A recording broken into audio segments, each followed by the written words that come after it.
Hello guys, welcome back to channel. എല്ലാവരും സുഖമായിരിക്കുന്നു എന്ന് വിശ്വസിക്കുന്നു.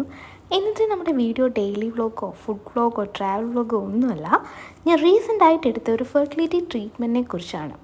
ആദ്യം തന്നെ പറഞ്ഞോട്ടെ, ഞാനിങ്ങനെ ഒരു വീഡിയോ ചെയ്യാനുള്ള മെയിൻ റീസൺ എന്നെപ്പോലെ ഈ ട്രീറ്റ്മെൻറ്റ് ചെയ്യാൻ പോകുന്നവർക്കും ഇതിനെപ്പറ്റി കൂടുതൽ അറിയാൻ ആഗ്രഹമുള്ളവർക്കും വേണ്ടിയിട്ടാണ്.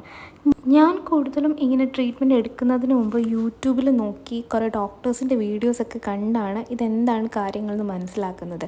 അതൊരു എക്സ്പീരിയൻസ് ചെയ്ത ആൾ പറയുമ്പം അത് നമുക്ക് കുറച്ചും കൂടി മനസ്സിലാക്കാൻ പറ്റും. അപ്പം എന്നെപ്പോലെ അത് എക്സ്പീരിയൻസ് ചെയ്യാൻ പോകുന്നവർക്കൊക്കെ വേണ്ടിയിട്ടാണ് ഞാൻ ഇങ്ങനെ ഒരു വീഡിയോ ചെയ്യുന്നത്.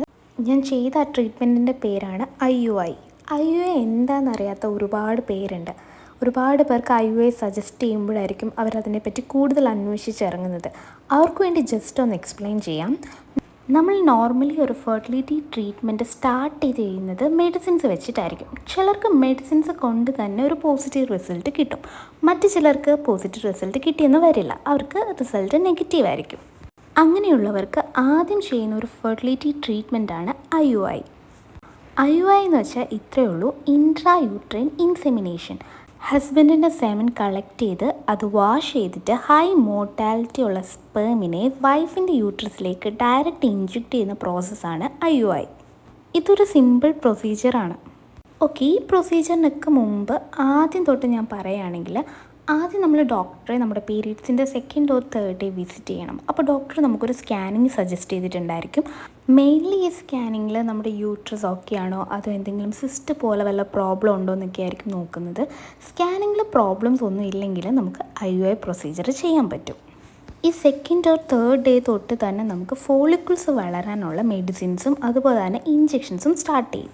എനിക്ക് മെഡിസിൻ തന്നിട്ടുണ്ടായിരുന്നത് 7 ഡേയ്സിലേക്കായിരുന്നു. ലെട്രസോൾ എന്ന് പറയുന്നൊരു ടാബ്ലറ്റ് ആയിരുന്നു.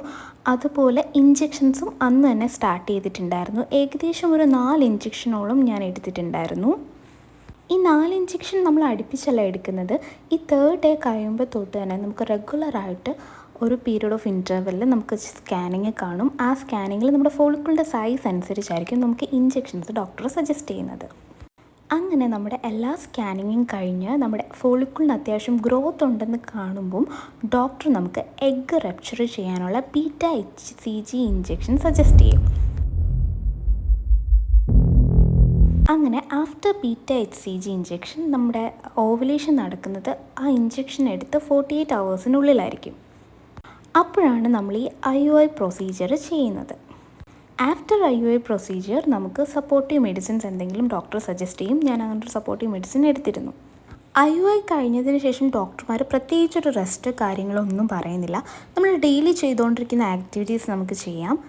പിന്നെ പറഞ്ഞൊരു കാര്യം, നന്നായിട്ട് വെള്ളം കുടിക്കുക എന്നുള്ളതാണ്. എനിക്ക് കുറച്ച് എൻഡോമെട്രിയം തിക്നെസ്സിൻ്റെ ഒക്കെ പ്രോബ്ലം ഉണ്ടായിരുന്നു. അപ്പോൾ നന്നായിട്ട് വെള്ളം കുടിക്കാൻ പറഞ്ഞിട്ടുണ്ടായിരുന്നു. അങ്ങനെ ആഫ്റ്റർ IUI 14 ഡേയ്സ് കഴിഞ്ഞിട്ട് നമുക്കൊരു പ്രഗ്നൻസി ടെസ്റ്റ് ഡോക്ടർ തന്നെ സജസ്റ്റ് ചെയ്യും. ഇതാണ് IUI പ്രൊസീജിയർ. ഇതൊരു സിമ്പിൾ പ്രൊസീജിയർ മാത്രമാണ്. IUI കൂടുതലും സജസ്റ്റ് ചെയ്യുന്നത് ചെറിയ എന്തെങ്കിലും ഇൻഫെർട്ടിലിറ്റി ഉള്ളവർക്കായിരിക്കും. അൺഎക്സ്പ്ലെയിൻഡ് റീസൺസ് ഉള്ളവർക്കായിരിക്കും കൂടുതലും IUI സജസ്റ്റ് ചെയ്യുന്നത്. മാത്രമല്ല, IUIയുടെ സക്സസ്സിന് ഏജും ഒരു ഫാക്ടർ തന്നെയാണ്. കമ്പാരിറ്റീവ്ലി സക്സസ് റേറ്റ് കുറവുള്ളൊരു പ്രൊസീജിയറും കൂടിയാണ് IUI.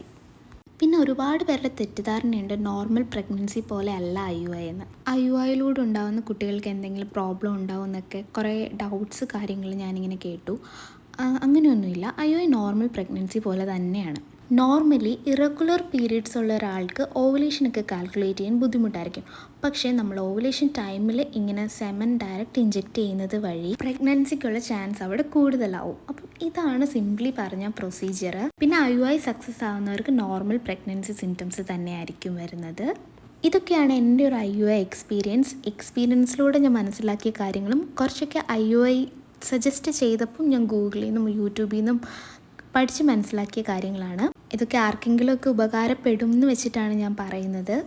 ഞാൻ ഫസ്റ്റ് ടൈം എനിക്ക് IUI സജസ്റ്റ് ചെയ്തപ്പോൾ ഒരുപാട് യൂട്യൂബ് ചാനൽസ് കയറി നോക്കി. അപ്പം ഒരുപാട് പേര് ഇതിനെക്കുറിച്ചുള്ള ഒരുപാട് ഡൗട്ട്സ് ഡോക്ടേഴ്സിനോടൊക്കെ ചോദിച്ചിട്ടുണ്ട്. കുറേ പേർക്കൊക്കെ റിപ്ലൈ കിട്ടിയിട്ടുണ്ട്, കുറേ പേർക്കൊന്നും കിട്ടിയിട്ടില്ല. അപ്പം അവർക്ക് പ്രയോജനമായിക്കോട്ടെ എന്ന് കരുതിയിട്ടാണ് ഞാൻ ഇങ്ങനെ ഒരു വീഡിയോ ചെയ്തത്. അപ്പോൾ ഇത്രയൊക്കെ ഉണ്ടായിരുന്നുള്ളൂ നമ്മുടെ ഈ വീഡിയോ. ഇനിയും ഇതിൻ്റെ എന്തെങ്കിലും ആൾക്കാർക്ക് പ്രയോജനപ്പെടുന്ന ടോപ്പിക്സ് ഉണ്ടെങ്കിൽ ഞാൻ തീർച്ചയായിട്ടും വരുന്നതായിരിക്കും. അപ്പോൾ താങ്ക്സ് ഫോർ വാച്ചിങ്.